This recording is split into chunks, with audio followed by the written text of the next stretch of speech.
Praise God! Saturday, weekend. Alam ko maraming nagdi-deep breath. Kami maraming trabaho.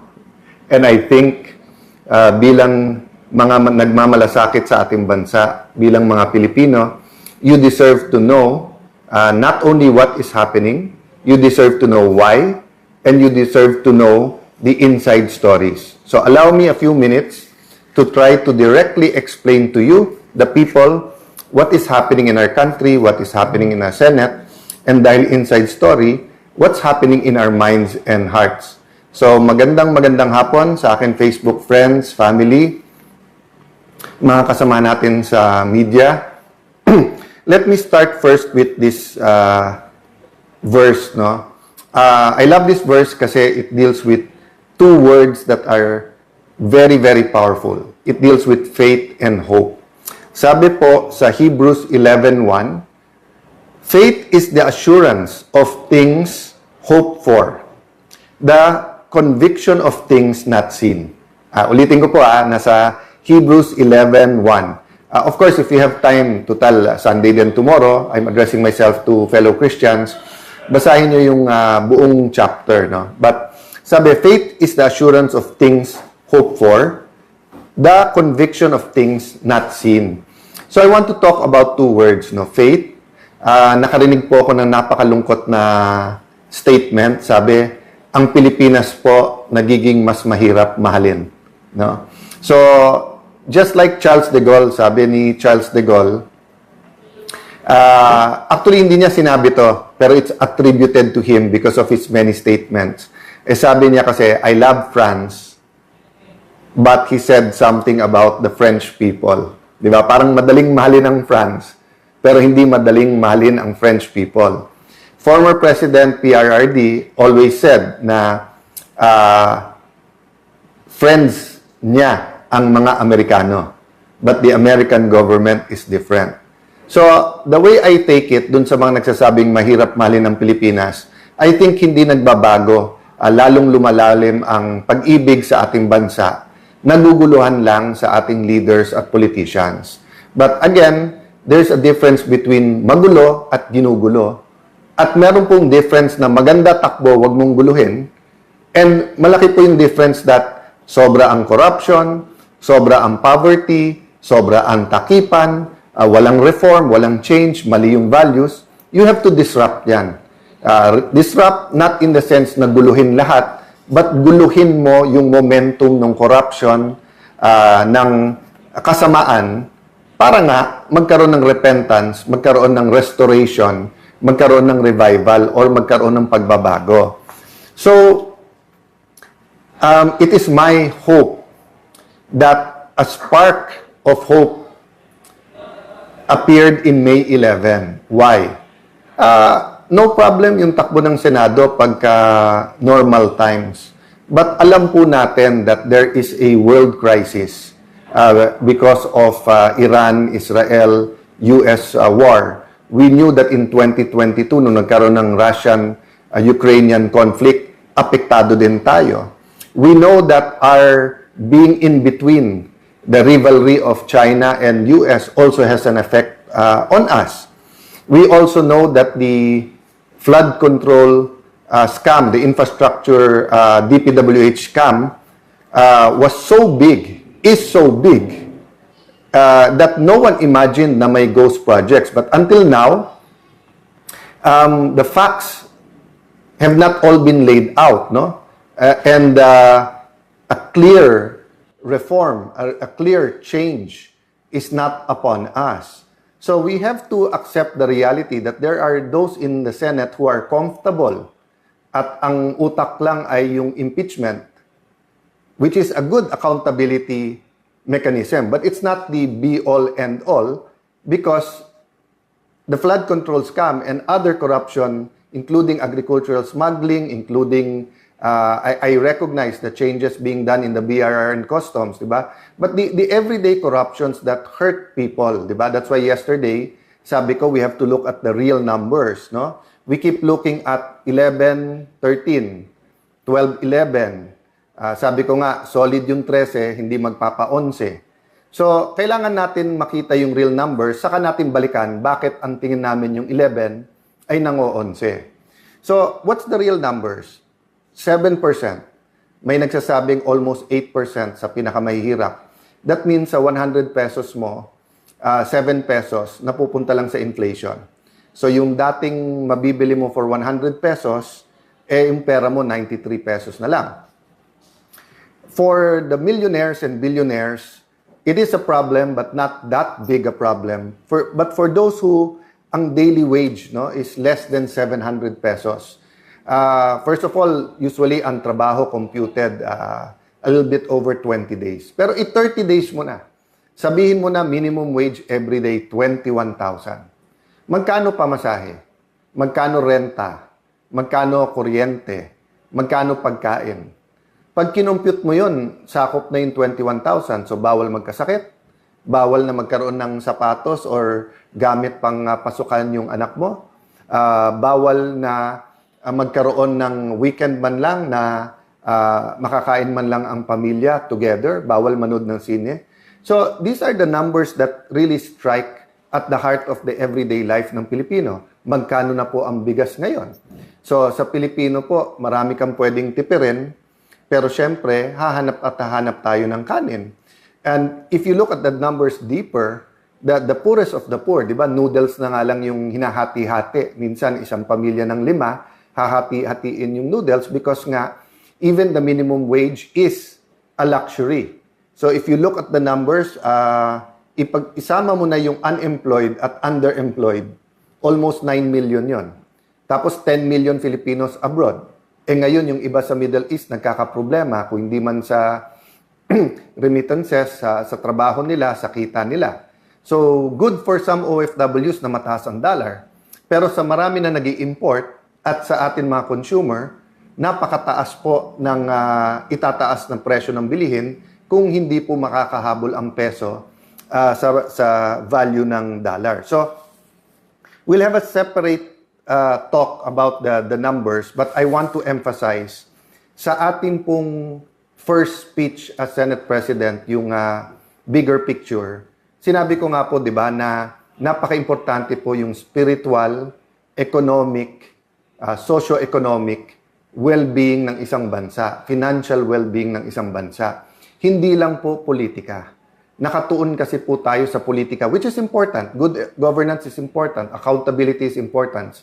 But economics, health, education, the soul of the nation, values, this is very important. So going to the numbers, let's clarify some things about rules. No?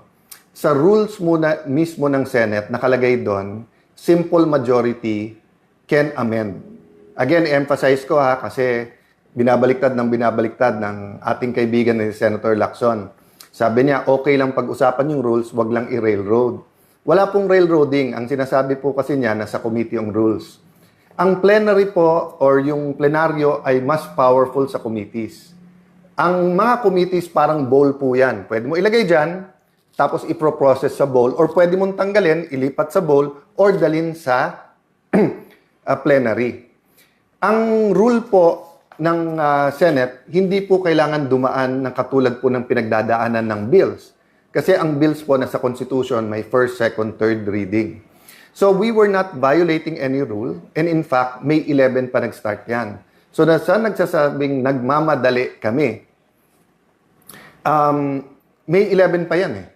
So sabi nila, Monday na lang. Bakit? Kasi po, iilan lang sila nandun during that Tuesday night. But the point is, we were ready to defend and talk about the proposal. Ang dami na po lumabas na hindi totoo. For example, for any reason, pwede mag-online. Hindi po. Ang nakalagay po dun sa proposal, justifiable reason.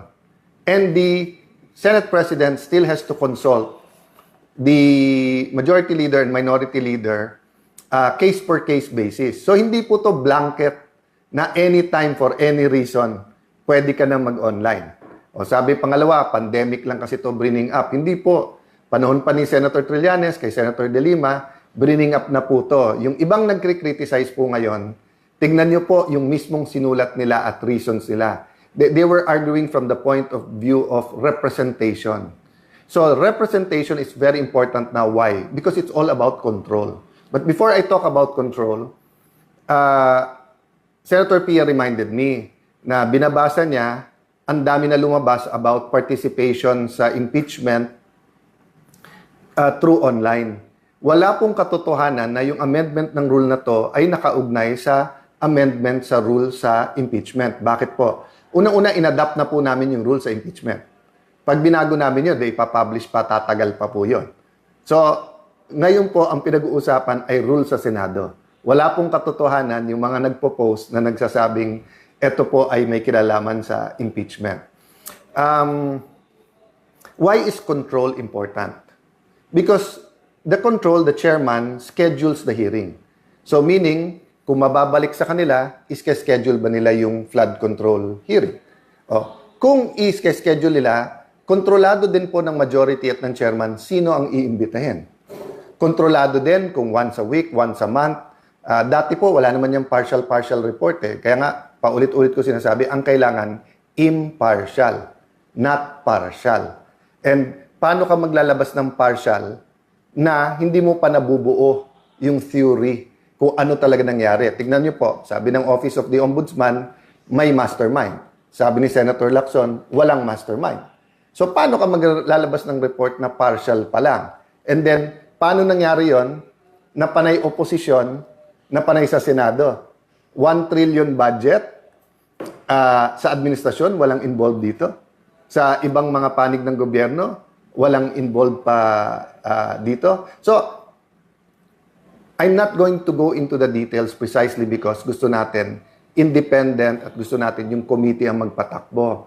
Nagulat lang po ako na sa lahat ng pwedeng maging reaction ni Senator Tito, sabi niya it's illegal. Papasalamat ako sa mga matitinik natin mga netizens na una pa kayo na tinignan yung Section 18 ng rules ng Senate at yung Section 20 ng rules on investigations in aid of legislation. But assume natin tama si former Senate President Soto at bawal mag-create ng subcommittee. Hindi po bawal nasa rules po yan. But sabi mo, then all the majority has to do is for the chairperson, Senator Pia Cayetano, to come out herself with the notice on Monday. So, ang point ko, sa lahat ng pwedeng reaksyon, bakit parang ayaw talaga na ituloy ito? No? So again, we're not here para manggulo. Kami ang ginugulo. We're not here para dagdagan pa ang problema ng Pilipino. We're here para yung hindi maayos, ayusin. So until we have true repentance and true reforms, corruption will continue at the highest levels. I was sad because I've been saying this for 3 weeks. I've been saying independent investigation because I do believe the President is being given wrong information. So nung sinabi niya yung barilan, paulit-ulit sinasabi ng NBI at DOJ, wala sa Senate. We have evidence, so mapipilitan kami na i-hearing din yan. So the Committee on Public Order will hear, will get to the bottom of this, will bring the NBI, the DOJ, PNP, DILG, lahat ng nag-iimbestiga, sabay-sabay na kami iimbestigahan lahat, no? So I want you to understand that the rule about voting is tied to the control. So totoo, 13 ang kailangan para mapalitan ng SP. Pero ang magpapatawag po ng hearings ay yung chairperson. So isang strategy po ngayon ng 11, kaya napansin nyo po every weekend, sila ang gumagawa ng sinasabi nila, may babaliktad, may sasama na sa kanila, may nag-iisip. Alam niyo po, ang kudeta, ang isang essential element po dyan ay stealth o kaya yung tahimik, ibubulaga ka, magugulat ka. Di ba? So, bakit sila maingay about it? One is to try to create distrust among the 13. Secondly is to create pressure. And number 3, bakit nila pinipredict? May huhulihin dyan, may arestuhin, ganyan. Okay. Because may mga kakampi sila sa kabinete. That's very clear, no? So, my point is this, no? One of their intent is to not allow the electronic or teleconferencing or any kind of online voting para pag sila majority sa floor, aagawin nila yung mga committee. At pag naagaw yung mga committee, sila na naman magdidikta ngayon kung anong pwede i-hearing o hindi. Nakita nyo po na inaalok namin ng committee, they can read their members anytime. So, nagugulat lang ako kay, let's say, kay Senator Erwin, paulit-ulit na wala daw napasa during my time and mabagal, etc. Pero nandyan na yung mga malalaking committee, hindi sila nagpapalista as members. Dati nag-uunahan pa. So, I'll try not to make as much comments regarding the senators because I do believe when you're Senate President the whole Senate. I can make a list para kontrahin yung sinabi ni Senator Lacson of bending backwards. Sila bending the law, bending the rules. Ako bending backwards. Lahat ng request nila, hindi ko na isa-isahin. Basta't kaya, ginagawa. Sa impeachment po, consensus. I did not dictate anything and maayos na lahat yan. So again, I want to emphasize the priorities of this majority. No? One is the soul of the nation. So good governance. Okay? Kasama po dun sa good governance, hindi lang yung accountability, which is the committee hearings and the impeachment. Kasama din po dyan yung mga legislation that goes into the real numbers o yung economics para hindi gutom ang ating mga kababayan, para walang temptation for crimes and for corruption, di ba? So, kasama sa good governance, accountability, blue ribbon, kasama din po dyan yung impeachment, no? Then, as I said, kasama din po dyan yung real numbers. So, many other things will come up. There are administrative things, but as you see, no? Sabi nga nila, they're throwing everything, including the kitchen sink at you. No, they're even the kitchen. Tinatapon na sa amin. Anything they can think of, kaso daw. So guys, what can you do? One, pray for us. Pray for the nation. Two, tutukan. Res ipsa loquitur. The thing speaks for itself. Read between the lines. Anyone can speak. Pero tignan nyo kung sino nagsasabi ng totoo. So let me stop there and ask for prayers, for reflections, for insights during this weekend. Hopefully, both sides will have their numbers in full force Monday. But yun nga, tuloy kasi yung takutan at yung sinasabing maaresto na and then kung sino-sino ninename nila na babaliktad. What's happening in the Senate, lahat tayo may stake dyan. Ang ating, pati yung hindi pa botante, all Filipinos have a stake there because we all came together under different constitutions saying that check and balance and an independent legislature is good for the nation. Because in the past, pag na-concentrate ang lahat ng power sa isang opisina o tao, abuse ang nangyayari. Ngayon nga po, separate ang House at Senate, separate ang judiciary, separate po ang executive. Nagkaroon ng flood control scam. Nagkaroon ng kung ano nung smuggling. Nagkaroon ng yung problema sa BIR, di ba? In the first few years, yung kung ano-anong nabuko ng mga kalokohan. So, it's ongoing in every level of government, from the barangay until the national government.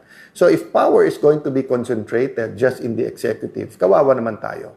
I don't think the president wants this. And I continue to extend a hand of working together professionally. But I really think he's not getting the right information. So I do hope that the senior officials in the cabinet will be able to get the right information and throw the right information. Because one, yung 11, nang-o-onset talaga, hindi nagbibigay ng tamang informasyon, then there are forces, spiritual and physical forces in this nation that wants to keep us poor, that wants to corrupt, that wants to take out hope. So where I started, that's where I'll end. Don't lose faith, mga kababayan. Have faith. Don't lose hope, mga kababayan. So Christians, Muslim, anuman ang ating paniniwala, keep praying. Malaki ang pag-asa ng ating bansa. But we have to get things done. Good afternoon. God bless you all.